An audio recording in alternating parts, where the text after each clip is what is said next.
আসসালামু আলাইকুম, সবাইকে স্বাগত। আজকের এই ভিডিওটাতে আমরা জানার চেষ্টা করব কিভাবে বহিবৃত্তের ব্যাসার্ধ নির্ণয় করা যায়। ত্রিভুজের বহিবৃত্তের ব্যাসার্ধ আমার বিশ্বাস তোমরা অলরেডি এঁকেছ। তোমাদের সাধারণ গণিতের জ্যামিতি অংশের বৃত্তের 8.5 অনুশীলনী শুরু হওয়ার আগে সম্পাদ্য 11তে তোমরা জানো যে কিভাবে ত্রিভুজের বহিবৃত্তটা অঙ্কন করতে হয়। তো ত্রিভুজের বহিবৃত্ত অঙ্কন করার যে কনসেপ্ট সেটাতে আমি একটু বলে নিচ্ছি, তারপর আমরা ব্যাসার্ধ নির্ণয় করাটাকে জানার চেষ্টা করব। যে ধরি যে এটা একটা ত্রিভুজ, তো এই ত্রিভুজের বহিবৃত্ত আঁকাইতে হবে। তো বহিবৃত্ত মানে ত্রিভুজের বাইরে। তো ত্রিভুজের বাইরে আমি যদি বৃত্ত আঁকাইতেই হয়, নিশ্চিতভাবে ত্রিভুজের কোনো একটা বাহুর বাইরে স্পর্শ করে বৃত্তটাকে আঁকতে হবে। তো আমি যদি এখানে আঁকতে চাই তাহলে এই বাহুটাকে এবং এই বাহুটাকে বর্ধিত করব। আমি যদি এখানে আঁকতে চাই এই বাহুটা বর্ধিত করব। আমি ত্রিভুজের তিন পাশেই তিনটা বহিবৃত্ত আঁকাতে পারবো, যেহেতু ত্রিভুজ বাহুভেদে তোমরা জানো যে ত্রিভুজের মানেই হচ্ছে তিন বাহু। তো আমি চাইলে এখানেও একটা বৃত্ত আঁকাতে পারবো, এখানেও পারবো, এখানেও পারবো। যেদিকে আমি বৃত্ত আঁকাতে চাই, ধরি আমি এই বৃত্তটা ডান পাশে এঁকেছি, তো তখন আমাকে কি করতে হবে? এই বাহুটাকে বর্ধিত করতে হবে, এই বাহুটাকে বর্ধিত করতে হবে। বর্ধিত করলে ত্রিভুজের দুইটা বহিস্থ কোণ পাওয়া যায়, মনে আছে? তখন এই কোণের যেই সমদ্বিখণ্ডক আর এই কোণের যে সমদ্বিখণ্ডক, এই সমদ্বিখণ্ডক দুইটাকে সামনে যদি আমি বর্ধিত করি, তাহলে আমি একটা কি পাবো? ছেদবিন্দু পাবো। এই ছেদবিন্দু থেকে, আমার চিত্রটা আসলে একটু হাতে এঁকেছি তো খুব একটা অ্যাকুরেট হয় নাই, এইখান থেকে এই পর্যন্ত আমি একটা লম্ব অঙ্কন করব। তো লম্ব অঙ্কন করলে আমি অলরেডি আমার বৃত্তের ব্যাসার্ধটা পেয়ে যাব, এবং এই ব্যাসার্ধটাকে কেন্দ্র করেই আমি এখানে একটা এরকম বহির্বৃত্ত অঙ্কন করতে পারবো। সুতরাং ত্রিভুজের বহির্বৃত্ত আমি যেদিকে অঙ্কন করতে চাইব তার বিপরীত শীর্ষবিন্দু থেকে দুইটা রশ্মিকে আমি সামনে বর্ধিত করব। ঠিক আমরা যেভাবে অন্তর্বৃত্ত অঙ্কন করেছিলাম, দুইটা কোণের কোণের সমদ্বিখণ্ডক ত্রিভুজের অভ্যন্তরে ছেদ করেছে, ছেদ করার পরে সেখান থেকে আমরা ভূমির উপর একটা লম্ব অঙ্কন করেছি। এটা যেহেতু বাইরে, তো বাইরে অঙ্কন করার জন্য এই দুইটা কোণের সমদ্বিখণ্ডক যেখানে ছেদ করবে সেই ছেদবিন্দু থেকে এটার উপর আমি একটা কি করব? লম্ব অঙ্কন করব। তাহলেই আমি একটা বৃত্তের বহিবৃত্ত বা ত্রিভুজের বহিবৃত্ত আমি বের করতে পারবো। সো এটা সমস্যা হবে না। তো আমার বিশ্বাস তোমরা যারা সম্পাদ্য 11 জানো, এই চিত্র তোমাদের কাছে প্রবলেম হবে না। তো ত্রিভুজের বহিবৃত্তের ব্যাসার্ধ আমি চাই। তো চাইলে আমি জানি যে বিন্দুতে ও ছেদ করেছে এটা ছেদবিন্দু বৃত্তের স্পর্শক, রাইট? ছেদ করে না, অ্যাকচুয়ালি স্পর্শ করেছে, এটা স্পর্শক। তো এই আমি ধরলাম যে বি এ রশ্মিটাকে আমি বি এফ পর্যন্ত বর্ধিত করেছি, বি সিকে বিডি পর্যন্ত বর্ধিত করেছি, এবং এই সি এ এফ কোণের সমদ্বিখণ্ডক এই বিন্দুতে এবং এই বিন্দুতে ছেদ করেছে। তো আমি এখন চিন্তা করে নিচ্ছি যে এটা হচ্ছে আমার ও বিন্দু, তো ও হচ্ছে আমার এই বৃত্তের কেন্দ্র। তো এখন আমি কি করতে পারি? আমি করতে পারি কি, আমি এখন ওই যে স্পর্শবিন্দু, এই স্পর্শবিন্দু দুটাকে আমি যোগ করব। তো এখন আমি যদি যোগ করি, এই হচ্ছে আমার বৃত্তের, আমি কিন্তু একটা ব্যাসার্ধ পেয়ে গেলাম। আমি কিন্তু বৃত্তের ব্যাসার্ধ পেয়ে গেলাম, এবং এইটাও হচ্ছে বৃত্তের ব্যাসার্ধ। তার মানে বৃত্তের কেন্দ্র থেকে ওই স্পর্শকের উপরে এটা কিন্তু অ্যাকচুয়ালি লম্ব। তার মানে এইটা হচ্ছে লম্ব, হ্যাঁ? কারণ আমরা জানি যে বৃত্তের স্পর্শ বিন্দুতে কেন্দ্র থেকে যোগফল যে রেখাটা, এটা হচ্ছে স্পর্শকের উপরে লম্ব। তার মানে বিএফ এটা হচ্ছে স্পর্শক, তার উপরে এটা হচ্ছে লম্ব। তো এখন আমি চিন্তা করে নিচ্ছি যে দুইটা লম্ব অঙ্কন করলাম, তার মানে এটাই হচ্ছে আমার বৃত্তের ব্যাসার্ধ। এখন আমি ও কমা এ যোগ করব, এবং ও কমা সিও যোগ করব। আচ্ছা, ও কমা সি যোগ করব কেন? কারণ এতে যোগ করব আমি হচ্ছে আমার প্রমাণের স্বার্থে। তো প্রমাণের স্বার্থে যোগ করার আগে আরও একটা জিনিস করতে হবে, ও কমা বিও আমি যোগ করব। আচ্ছা, এইবার আমি একটু দেখাতে চাচ্ছি যে আমি কিভাবে এই ব্যাসার্ধটা নির্ণয় করতে চাই, বহি ব্যাসার্ধ। তাহলে কোনটা বহি ব্যাসার্ধ? এই যে এটাই হচ্ছে আমার বহি ব্যাসার্ধ, তাই তো? আচ্ছা, এটা হচ্ছে আমার বহি ব্যাসার্ধ। এখন আমি একটা জিনিস চিন্তা করছি, চিন্তাটা হচ্ছে এরকম, ও বিন্দুটা একটু খেয়াল করি। মজার বিষয়টা হচ্ছে এখানে আমি কিভাবে ভাববো। এই চিত্রটাকে আমি একটু এখানে অঙ্কন করছি বৃত্ত ছাড়া। ধরো এটা হচ্ছে সেই বিডি রশ্মি, হ্যাঁ এটা হচ্ছে বিডি রশ্মি, এটা হচ্ছে বিএফ রশ্মি। এখন এই হচ্ছে আমার এ বিন্দু, এই হচ্ছে আমার সি বিন্দু, তাহলে এটা হচ্ছে এ, এটা সি, আর এই বিন্দুটা হচ্ছে ও। খেয়াল করো মজাটা দেখো এখানে, যে আমি তো প্রথমে কি করেছিলাম, এই ও কমা বি যুক্ত করেছিলাম, এরপরে এ কমা ও যুক্ত করেছি, ও কমা সি যুক্ত করেছি। খেয়াল করো তো, আমি এই যে এ আর সি, এটা হচ্ছে আমার এ বি সি এই ত্রিভুজটা।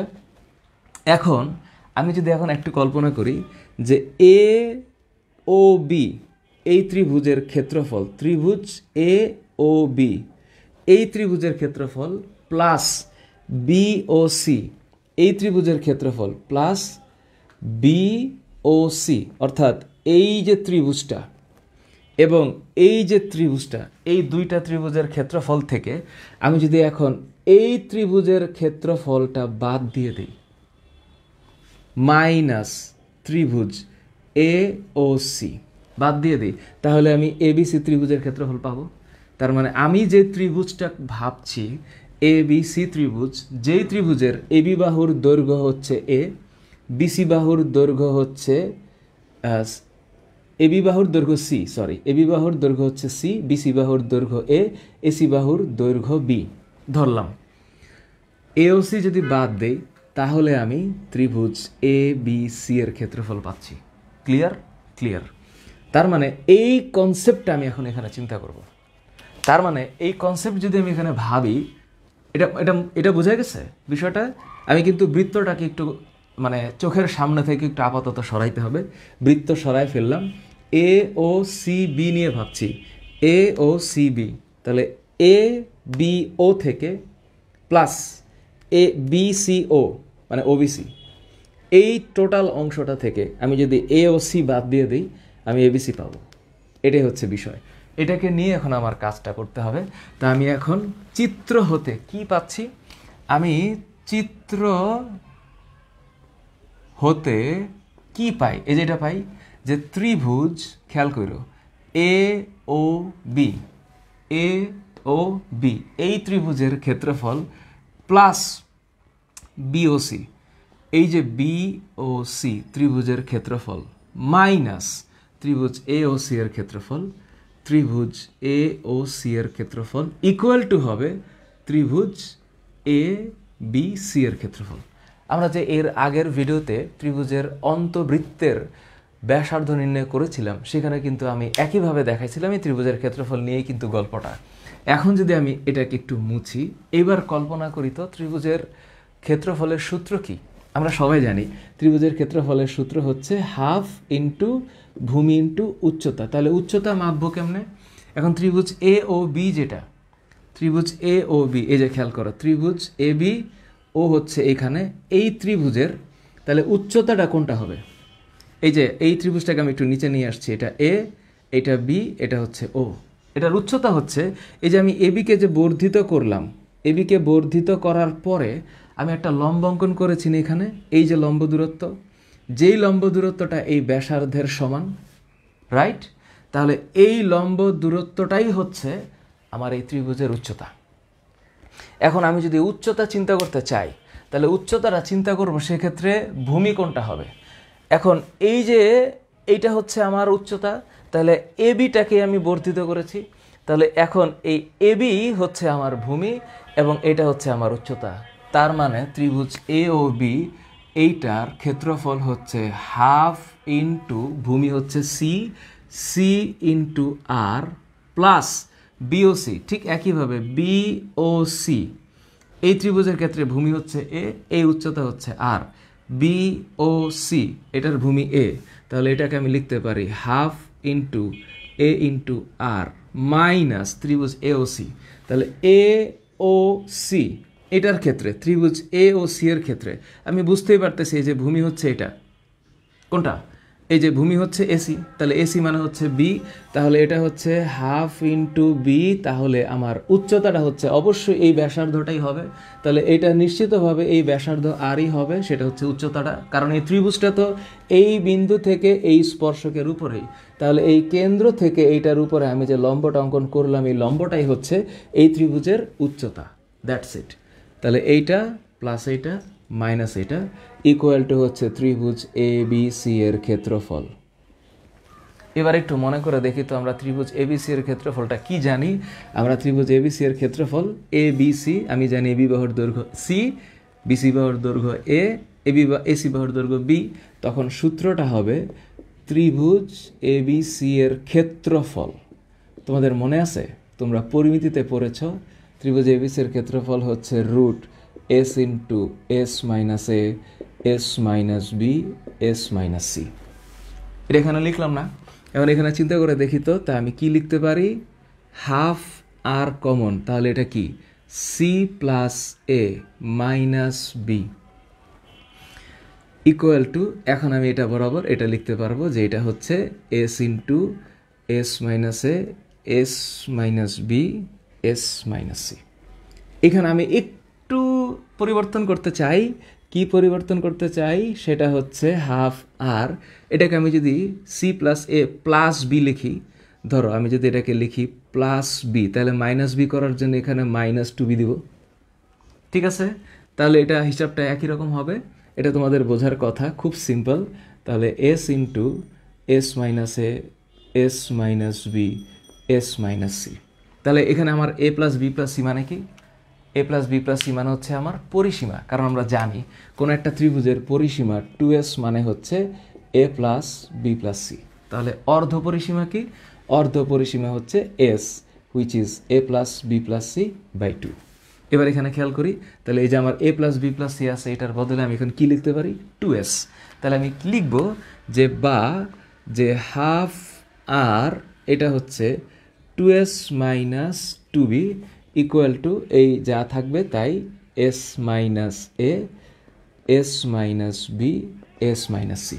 খেয়াল করি, তাহলে এই যে হাফ আর, এই এখানে আমি 2 কমন নিলে এখানে এস মাইনাস বি থাকতেছে।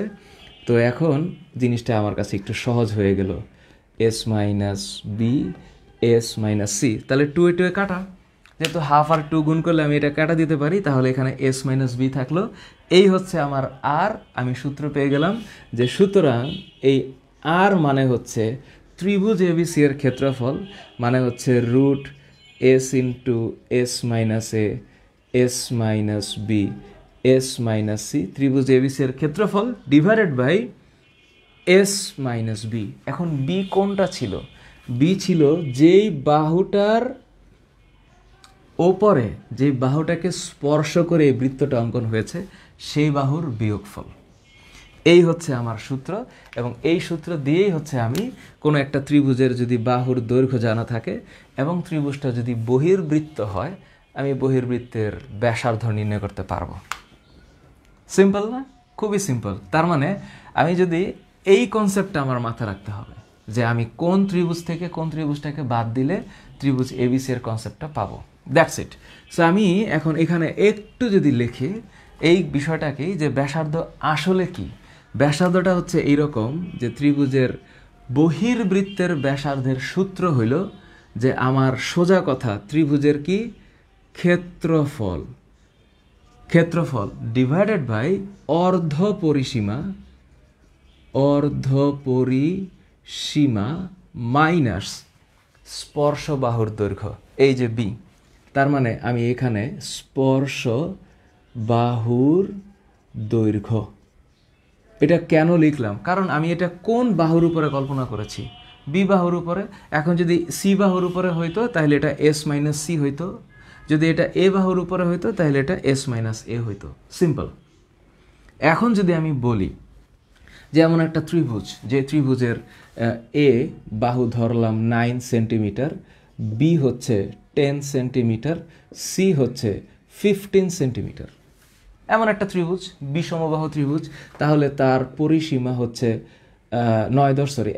11 ধরলাম, তাহলে সুবিধা হবে, কারণ ওই যে 30 পাওয়া যায়, তো 30 হিসাব করলে অর্ধ পরিসীমা 15 সেন্টিমিটার হবে। তো এরকম যদি একটা ত্রিভুজ দিয়ে দেয়, তাহলে আমি ত্রিভুজের অর্ধ পরিসীমার সূত্র দিয়ে এই ব্যাসার্ধ বের করতে পারবো, কারণ এটা হচ্ছে 15 into 15 minus 9, 15 minus 10, 15 minus 11 divided by 15 minus ওই যে 10। তার মানে একটু যদি আমি দেখায় দিই, তোমরা এটা পারবা আমার বিশ্বাস। তখন কি হবে, যে এই সূত্রটা অ্যাপ্লাই করলে এখানে হবে হচ্ছে এরকম, যে রুট এই হচ্ছে 15 ইন্টু 15 মাইনাস 9 হচ্ছে 6, 15 মাইনাস 10 হচ্ছে 5, 15 মাইনাস 11 হচ্ছে 4, তো 15 মাইনাস বি 10, তার মানে হচ্ছে 5। অ্যাকচুয়ালি উপরে হয় 1800, রুট 1800, এর আগে আমি করেছিলাম, তো সেটা হচ্ছে 30√2, তার মানে এটা হচ্ছে 30√2 ডিভাইডেড বাই 5, কাটলে হচ্ছে 6√2 হবে। তো 6√2 এর মান 6 ইন্টু 1.4142, তো 6 ইন্টু 1.4142 হলে 6.4624, 6.48 সেন্টিমিটার হওয়ার কথা। এটা হচ্ছে যদি 9 সেন্টিমিটার, 10 সেন্টিমিটার আর 11 সেন্টিমিটারের ব্যাস, দৈর্ঘ্য নিয়ে আমি একটা বহির্বৃত্ত অঙ্কন করি, তাহলে তার ব্যাসার্ধ হবে এরকম।